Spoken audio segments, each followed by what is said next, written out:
നോമ്പ് ചിന്തകളോട് മരുഭൂമിയിലെ പരീക്ഷയെ നമുക്ക് ചേർത്ത് വെക്കാവുന്നതാണ്.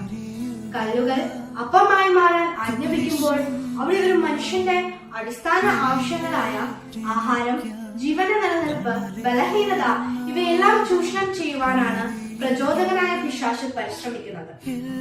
തിരുവചനം കൊണ്ട് തന്നെയോ പ്രലോഭനത്തെ അതിജീവിച്ചു കഴിഞ്ഞ ക്രിസ്തുവിന് മുമ്പിലേക്ക് ഈശോയെ തന്നെ വെല്ലുവിളിക്കുന്നവനായാണ് പിശാച് കടന്നു വരുന്നത്. തന്നെ അസ്തിത്വത്തെ പരിഹസിക്കാൻ പോലും വിട്ടുകൊടുക്കാനുള്ള സന്നദ്ധത നമുക്കിവിടെ ക്രിസ്തുവിൽ കാണാം.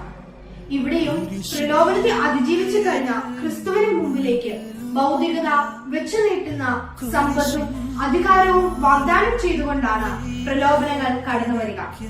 സാത്താനെ ആട്ടിപ്പായിച്ച് ക്രിസ്തു ജീവിതയാത്രയിലുടനീളം തനിക്ക് വേണ്ട ആത്മീയ ശക്തി ആർജിക്കുകയായിരുന്നു.